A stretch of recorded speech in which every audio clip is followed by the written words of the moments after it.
Welcome to analysis of Nifty and bank Nifty. Daily time frame है ये Nifty का। 2 दिन से मार्केट मूव तो कुछ नहीं दे रही है, लेकिन क्लोजिंग 25,000 के ऊपर ही आ रही है।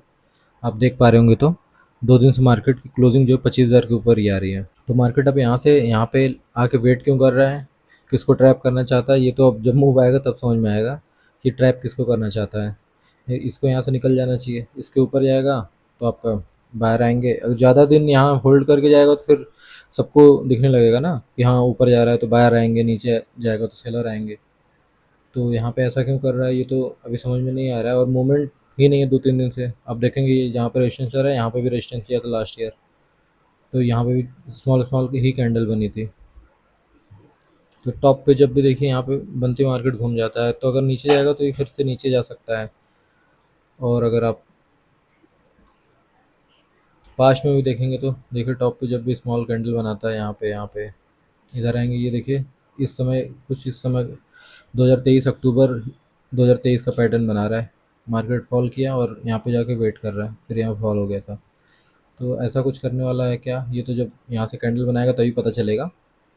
लेकिन फिलहाल यहाँ पे जाके वेट कर रहा है, तो यहाँ से अगर ऊपर जाएगा तभी हम ऊपर के देख सकते हैं, बाकी नीचे जाएगा तब देखेंगे नीचे के साइड। और अभी आपने न्यूज़ तो देख ली होगी कि सेबी कंसल्टेशन पेपर लाने वाला है कि वीकली एक्सपायरी को ख़त्म करके मे भी मंथली में शिफ्ट कर दें। तो मंथली में हो जाएगा तो फिर ऑप्शन बायर जो है उन लोगों के लिए थोड़ा बेनिफिट रहेगा कि ऑप्शन जो डिके हैं वो कम होंगे, और जो सेलर हैं उनको डिके नहीं मिलेगा। लेकिन वही है कि मूव फिर मतलब जब वीकली नहीं मंथली एक्सपायरी होती थी तो लोग बताते हैं कि मूव नहीं आता था, मूव आता था लास्ट टाइम पे, मतलब जब मंथ एंड होने वाला था, एक्सपायरी का जो लास्ट वीक बचता था उसमें आता था, तो स्टार्टिंग में नहीं उतना आता था। तो अब देखना पड़ेगा कि अगर ऐसा कुछ होता है तो फिर मूव कैसे रहते हैं, क्या रहते हैं। बट फिलहाल तो यही न्यूज़ है, तो उस न्यूज़ को भी मार्केट, कल है आपकी बोर्ड मीटिंग सेबी की 12 तारीख को, तो कल आउटकम आएगा जो भी है कि क्या करने वाले हैं क्या नहीं करने वाले हैं। बाकी मेरे हिसाब से तो इन लोगों को ऐसे कर देना चाहिए कि एक दिन एक्सपायरी कर दें निफ्टी की, एक दिन कर दें बैंक निफ्टी की, एक दिन सेंसेक्स की, ऐसे अपना चलाते रहें तो वो ज़्यादा सही रहेगा। बाकी अगर ये ऐसा करना चाहते हैं तो क्या कर सकते हैं, जो ये करना चाहते हैं करने दें इनको। अभी अगर स्मॉल टाइम फ्रेम पे डिस्कस करें तो यहाँ पे तो बायर सेलर दोनों हैं, बट अगर आप देखेंगे तो बायर ही ज़्यादा हैं, क्योंकि मार्केट गैप डाउन ओपन होकर सीधे ऊपर गई है और इसको ब्रेक नहीं किया है। आपका कल का जो लो था उसको ब्रेक नहीं किया है, और आज का भी जो मॉर्निंग में गैप डाउन हुई थी लेकिन ऊपर गई है, और तो नीचे ही फिर 25,000 के पास ही ट्रेड हुई पूरे दिन, और 25,000 के ऊपर क्लोजिंग दी है। तो बायर ज़्यादा होंगे, सेलर भी होंगे लेकिन सेलर कम होंगे, बायर ज़्यादा होंगे। तो इस हिसाब से देखो तो मार्केट में फ्लैट या गैप डाउन अगर मिले तो इनको टारगेट कर सकते हैं, लेकिन अगर गैप अप मिल गया फिर तो ये प्रॉफिट में हो जाएंगे, तो इनको टारगेट करने का कोई मतलब नहीं है, फिर रिट्रेसमेंट में बाइंग का सोच सकते हैं। और अगर हम टारगेट देखें तो आपका टारगेट जो है कि पहला आपका कहाँ तक हो सकता है, तो अगर यहाँ से देखेंगे तो टारगेट आपका यहाँ तक हो जाएगा आपका 25,080 पहला, और फिर आपका ये जो हाई था 25,150, तो यही दोनों टारगेट है फिलहाल के लिए। और अगर मार्केट नीचे जाएगी तो आपका, वैसे नीचे जाने के तो चांसेस कम है क्योंकि अभी गैप अप ही दिखा रही है, क्योंकि एफओएमसी की मीटिंग है आपकी 17 को, लेकिन उसका जो यूएस का जो डेटा आया है वो काफ़ी अच्छा, जॉबलेस क्लेम डेटा जो था, ज़्यादा लोगों की जॉब गई है, तो उस वजह से लोग सोच रहे हैं कि फेड इस बार रेट कट कर देगा, क्योंकि जॉब जा रही है, इकॉनमी स्लो हो सकती है, तो रेट कट करना ज़रूरी है। और उस वजह से देखेंगे आप तो यू यूएस की मार्केट देखिए, डाउ जो है कि 1% से ऊपर है, 500 पॉइंट है आपका, नास्डैक भी आधा परसेंट ऊपर है आपका, एस&पी भी आधा परसेंट ऊपर है। तो मे भी देखते हैं अभी आपका क्या होता है। बाकी अगर गैप डाउन हुई, फ्लैट हुई या गैप डाउन हुई, तो फिर ये जो बायर इनको मार्केट टारगेट कर सकती है, और आराम से इजीली पहला टारगेट तो मतलब यहाँ से क्या ही है, पहला टारगेट तो हमको यही लेना पड़ेगा।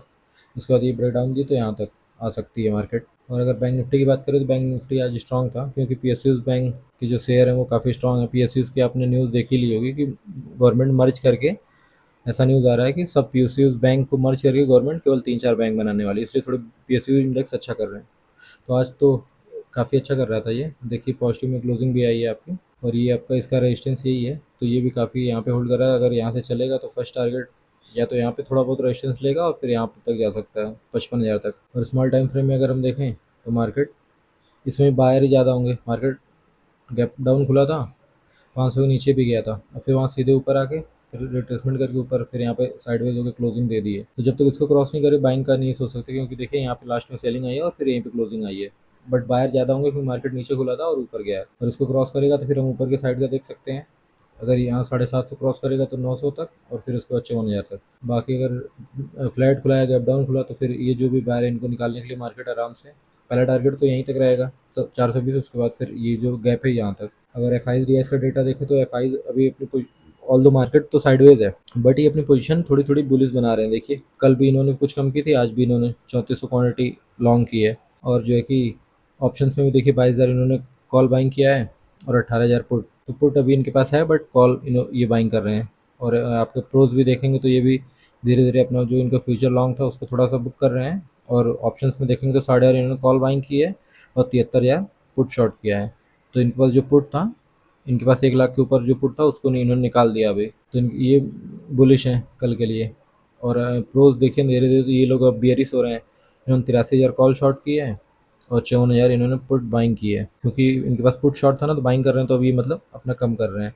तो क्लाइंट अब बियरिश हो रहे हैं, और ये आपका बुलिश हो रहे हैं फाइज और प्रोज। तो मे भी अब मार्केट ऊपर जा सकती है। बोल तो 2 दिन से तो मूव नहीं है, लेकिन मूव आएगा तो जब भी आएगा अच्छा आएगा। बाकी जब तक मूव नहीं आता तब तक आप अपनी पोजीशन कम रखें, बार बार ट्रेड ना करें, तभी अच्छा है। मैंने भी आज ट्रेड किया था, मैंने तो स्टार्टिंग में ट्रेड ही नहीं किया सुबह। मैंने ट्रेड किया है कहीं जाके बैंक निफ्टी में, यहाँ पे एक पहले कॉल बाइंग की थी, यहाँ तक प्रॉफिट हो रहा था, बट फिर नीचे आया तो मैंने कॉस्ट टू कॉस्ट या थोड़ा सा उसमें कॉस्ट टू कॉस्ट ही मेरा एसल गया है, 5 पॉइंट का बस एसल था। मुझको लग रहा था ब्रेकआउट आ जाएगा तो ठीक है, नहीं आया तो मैंने बुक कर लिया। फिर मैंने कॉल शॉर्ट किया था यहाँ पे कहीं। उसके बाद आपका मार्केट इतना ऊपर नीचे कर रही थी, पुट भी सोच रहा था शॉर्ट करने के लिए, लेकिन नहीं हो पाया, बस कॉल शॉर्ट किया था, तो उसमें थोड़ा सा लॉस हो गया है। 500-700 का ही लॉस है, ज़्यादा नहीं है। तो इसीलिए और 2 ही ट्रेड किया था मैंने। तो इसलिए ट्रेड कम करिए, ताकि जब अच्छे मूव आएँगे तो आप अपनी मेंटल पीस भी उस समय बनाए रखें। ये नहीं कि पहले ही ट्रेड करके आप अपने मेंटल पीस को भी एग्ज़ॉस्ट कर चुके हो, अपने कैपिटल को भी एग्ज़ॉस्ट कर चुके हो। तो बचा के रखिए, जब मार्केट में मूव आएगा तो उसमें यूटिलाइज़ करिएगा उसको। बाकी वीडियो अच्छा लगा तो लाइक करिएगा, शेयर करिए, सब्सक्राइब करिए। Thank you.